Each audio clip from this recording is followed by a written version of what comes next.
¿Qué tal? Estamos situados ahora en la unidad 18, en la unidad 8, perdón, punto 3. Vamos a referirnos a las resoluciones judiciales, que son el acto procesal más importante producido por el órgano jurisdiccional, la resolución judicial.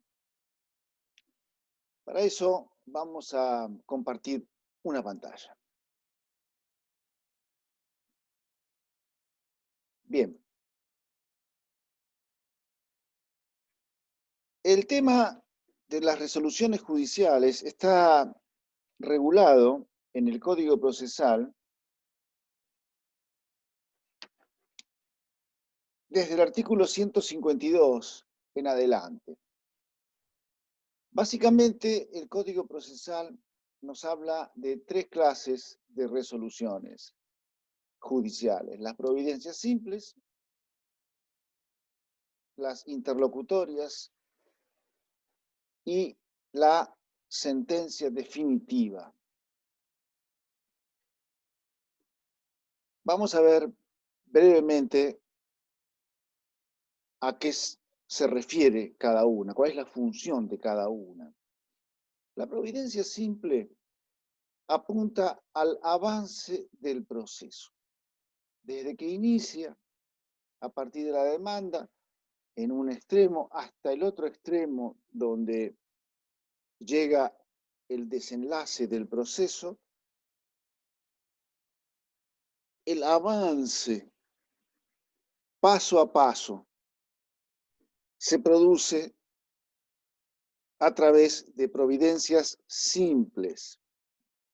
Providencias simples que, como su denominación lo indica, tienen escasa complejidad porque basta que sean formuladas por escrito, que tengan lugar y fecha, la firma del juez y, desde luego, en qué consiste la decisión, que importa el avance del proceso. Estas providencias simples no requieren, antes de ser emitidas, una previa sustanciación. Es decir, no hay traslado. Sustanciar significa correr traslado. Es decir, hay un pedido de parte y el juez emite la providencia simple, no corre traslado del pedido. O directamente emite la providencia simple de oficio, sin pedido de parte, para evitar la paralización del proceso, que es lo que surge, por ejemplo, del artículo 37, inciso primero del Código Procesal de La Pampa. Ahora bien,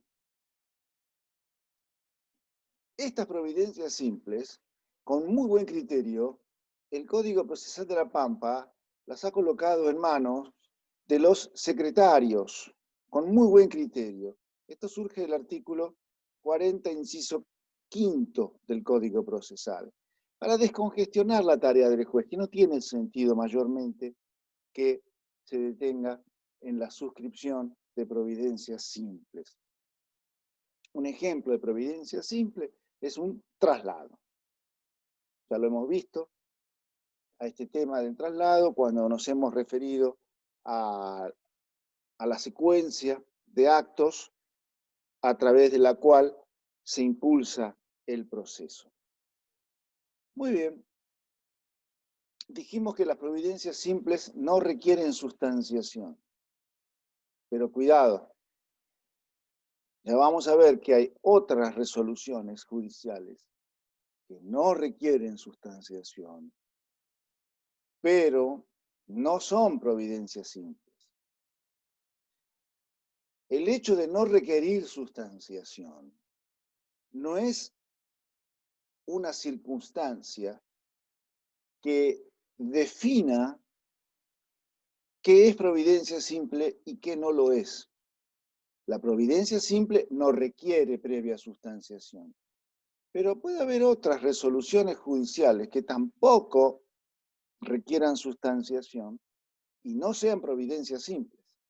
Dicho de otra manera, la falta de previa sustanciación no es patrimonio exclusivo de las providencias simples. De manera que, si nos enfrentamos a una resolución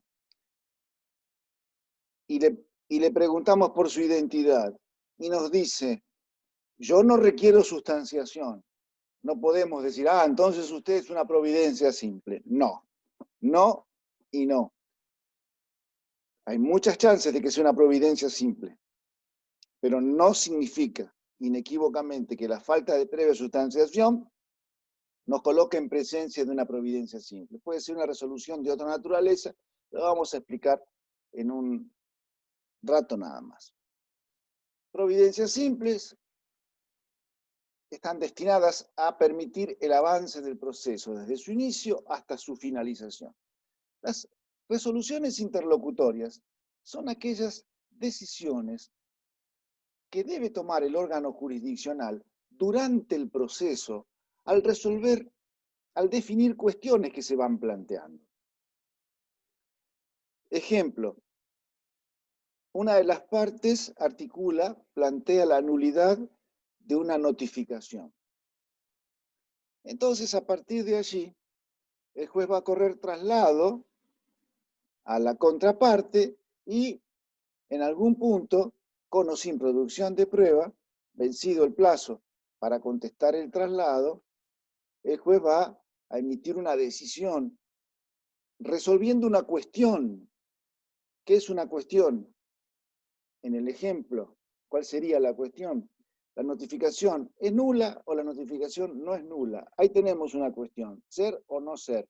¿Es nula o no es nula? La resolución judicial que resuelve cuestiones que se plantean durante el proceso son interlocutorias. Como ya habrán advertido, estas resoluciones interlocutorias exigen una previa sustanciación. A diferencia de las providencias simples que no requerían sustanciación, las interlocutorias propiamente dichas exigen una previa sustanciación. Como les dije, pedido, traslado, aquí está la sustanciación, traslado, contestación del traslado o vencimiento del plazo para contestarlo, prueba eventualmente, resolución interlocutoria. ¿Cuáles son las características intrínsecas de estas resoluciones interlocutorias? Bueno, una vez más, vamos a ver que el hecho de que exijan previa sustanciación no es definitorio de su identidad. Puede haber resoluciones asimilables a interlocutorias que no exigen previa sustanciación. Entonces, ¿dónde está la verdadera naturaleza de esa resolución interlocutoria? En el contraste con la providencia simple, que requería, nada más, recordemos, la expresión por escrito, lugar y fecha, firma del juez y la decisión. En cambio, la interlocutoria, además de estos requisitos que acabo de decir, exige fundamentalmente la expresión de los fundamentos, las razones, los argumentos que sostienen la decisión. En nuestro ejemplo, ¿por qué la notificación es nula? ¿O por qué no es nula? Fundamentos, razones, motivos. Esa es la característica de una resolución interlocutoria. Después se dirá que también tiene que expedirse sobre las costas, desde luego, porque si hay parte y contraparte que han intervenido en una cuestión durante el proceso, habrá una parte vencedora y una parte vencida. La parte vencida cargará con las costas. También, si fuera posible, esta resolución interlocutoria, de acuerdo al código, estamos en el artículo 153, dicho sea de paso, el 152 era el de las providencias simples, el 153 exige, si fuera posible, la regulación de los honorarios devengados por los profesionales que asistieron a las partes en esta contienda que se entabló durante el proceso. Ahora bien, hay resoluciones que se emiten durante el proceso sin sustanciación, pero que deben ser fundadas. Si uno dice sin sustanciación, diría, es una providencia simple. No, no es providencia simple. Son asimilables a interlocutorias. ¿Por qué? porque aun cuando no deba correrse traslado previo a la emisión de la resolución, deben ser fundadas. Deben contener razones, motivos, argumentos, ejemplos. Una providencia, una resolución en materia cautelar. Quien pide una medida cautelar debe cumplir una serie de requisitos. En su pedido debe reunir una serie de requisitos. Estos requisitos están previstos en el artículo 187 del Código Procesal. Vamos a ver qué es lo que dice. Artículo 187. El que pide la medida cautelar, estoy leyendo el código, debe expresar el derecho que se pretende asegurar, la medida que se pide, la disposición de la ley en que se funde, y demás requisitos, dice este artículo 187. Bueno, por ejemplo, ¿cómo es que el derecho que se quiere hacer valer resulta verosímil? ¿Cómo es que existe peligro en la demora? Etcétera. Si el peticionante tiene que cumplir con estos requisitos, la resolución judicial que diga que sí o que diga que no debe ser necesariamente fundada. ¿Por qué? Porque tiene que decir el juez cómo es que están cumplidos los requisitos para hacer lugar a la medida cautelar, o cómo es que no están reunidos los requisitos para rechazar el pedido de medida cautelar. Entonces, sabemos que cuando se pide una medida cautelar, no se corre traslado a la contraparte, no se debe correr traslado a la contraparte. Entonces uno podría decir, no requiere sustanciación, es providencia simple lo que sigue. No, es una resolución que tiene que ser fundada, tanto para hacer lugar como para no hacer lugar a la medida cautelar. Supongamos que alguien, una de las partes presenta, otro ejemplo, ¿verdad? Presenta un pedido. Y ese pedido es encontrado manifiestamente improcedente. Es el caso de los incidentes que, cuando se presentan, el juez los considera, como dije, manifiestamente improcedentes. Artículo 171 del Código Procesal de La Pampa. Bueno, el juez no puede decir no al lugar por improcedente. Fíjense que cuando el juez hace lugar, no hace lugar por improcedente, lo dispone así, sin correr previo traslado a la contraparte. Está el pedido y sin correr traslado el juez dice no al lugar por manifiestamente improcedente. Pero el juez para esto no corre previo traslado. Y no puede decir nada más, lo rechazo a este pedido por improcedente. Tiene que dar las razones. Cada vez que exista un contrapunto entre la parte y el órgano jurisdiccional, de manera que el órgano jurisdiccional diga que no, tiene que decir por qué no. Aun cuando no haya un previo traslado. Entonces ya vemos que, a partir de este otro ejemplo, el previo traslado no es patrimonio, perdón, la falta de exigencia de un previo traslado no es patrimonio de las providencias simples. Puede haber resoluciones asimilables a interlocutorias en las cuales tampoco se exija un previo traslado, pero se exigen los requisitos de las interlocutorias. En el corazón mismo de las resoluciones interlocutorias, lo que se exige también para las asimilables a interlocutorias es la existencia de fundamentos, motivos, razones, argumentos que sostengan la decisión. Otro ejemplo. Si ambas partes presentan juntas un escrito dando cuenta de una transacción y piden la homologación, las dos partes de común acuerdo, ¿a quién se podría correr traslado de eso? A nadie. Si están las dos partes presentando un escrito en conjunto. Sin embargo, el juez, en la medida que considere que está comprometido el orden público, podría no homologar esta transacción, con lo cual, o para lo cual, debería dar fundamentos. Ya ven, no hay previo traslado. Pero el juez tiene que dar los fundamentos, las razones, los argumentos por los cuales no homologa. No puede decir no homologo por improcedente, o no homologo por estar en juego del orden público. A ver, hay que desplegar un poquito, hay que abrir ese enunciado para dar las razones. Entonces, repito, la falta de previo traslado no quiere decir que lo que sigue va a ser una providencia simple. Puede haber situaciones en las que no hay previo traslado y requieran algo más que una providencia simple. Requieran una resolución que tal vez no será interlocutoria, pero por lo menos, porque la interlocutoria dice el código que requiere sustanciación, en el artículo 153, pero serán necesariamente asimilables a interlocutoria. ¿Qué es la sentencia definitiva? Bueno, no es una expresión que tenga un solo sentido.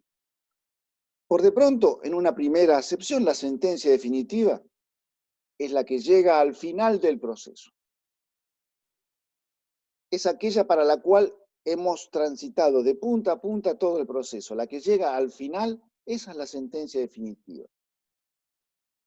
A veces se suele decir, bueno, es la sentencia definitiva aquella que aborda las cuestiones de mérito, la que se expide sobre la fundabilidad de la pretensión. Ese es un error, porque hay procesos como el sumarísimo, que es un proceso de conocimiento y plenario, pero abreviadísimo. Hay procesos, entonces, como el sumarísimo, en el que la sentencia definitiva puede referirse no solo a los requisitos de fundabilidad de la pretensión, sino también a los requisitos de admisibilidad de la pretensión. ¿Por qué? Porque en el juicio sumarísimo no existen cuestiones previas. Sí cuestiones, por ejemplo, de admisibilidad,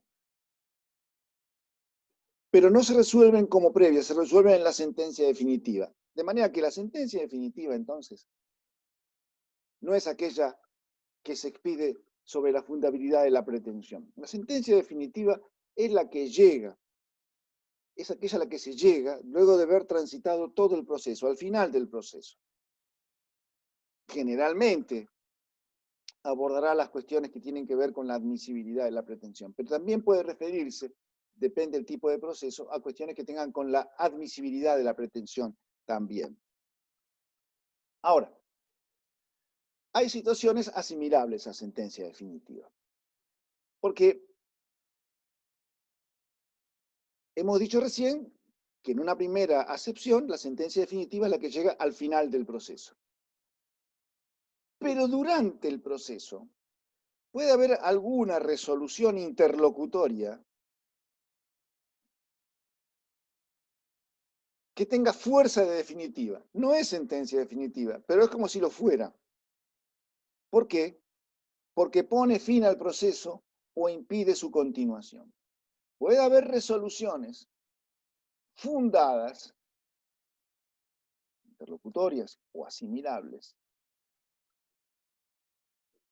que no son la sentencia definitiva en el sentido que hemos llegado al final del proceso. Capaz que estamos durante el proceso, incluso sobre sus mismos inicios,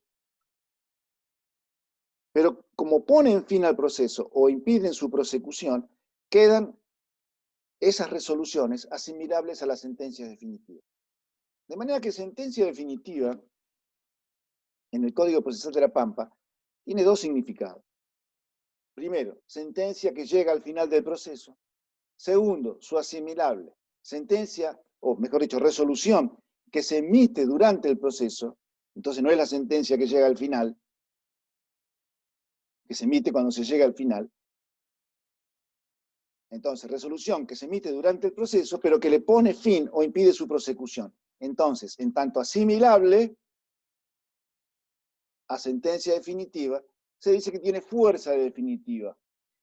Eso surge del artículo 236, inciso 1 del Código Procesal, cuando se refiere a las resoluciones apelables. Nos dice que son apelables las sentencias definitivas o las resoluciones que no son sentencias definitivas, pero que tienen fuerza de tales. ¿Por qué?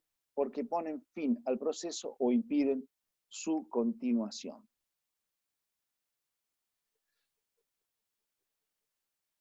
Bien.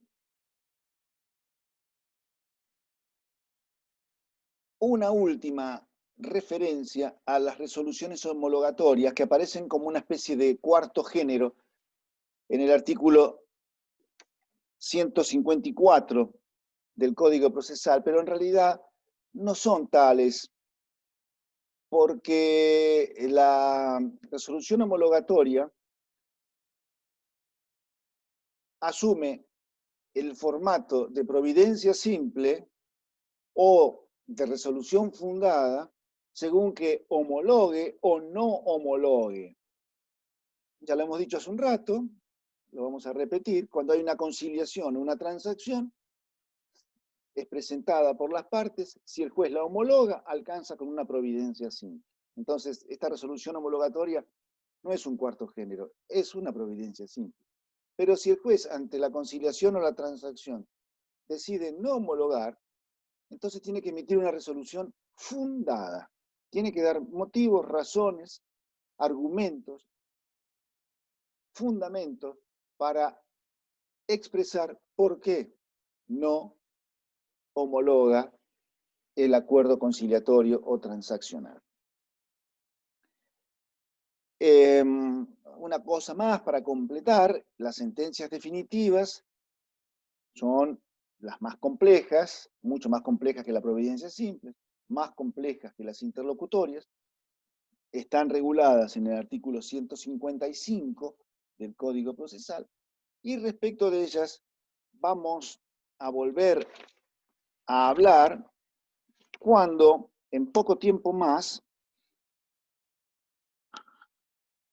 nos detengamos en la unidad 24. Allí vamos a desmenuzar con más detalle lo que es una sentencia definitiva.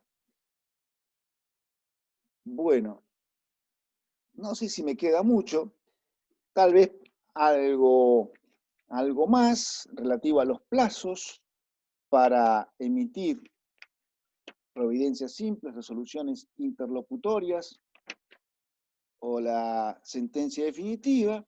Estos plazos están previstos en el artículo 35, inciso 4 del Código Procesal, a cuya lectura las voy a remitir.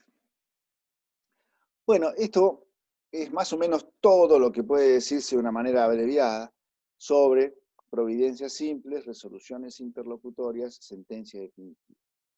Que quede claro, el no requerimiento de previa sustanciación no significa que lo que sigue a continuación sea una providencia simple. Puede haber resoluciones, debe haber en ocasiones resoluciones fundadas, que deben ser fundadas, pese a no haber un traslado previo. Hemos dado varios ejemplos en la explicación que ha antecedido a esto, que ya va terminando, para encontrarnos luego en otra ocasión con otro tema. Muchas gracias.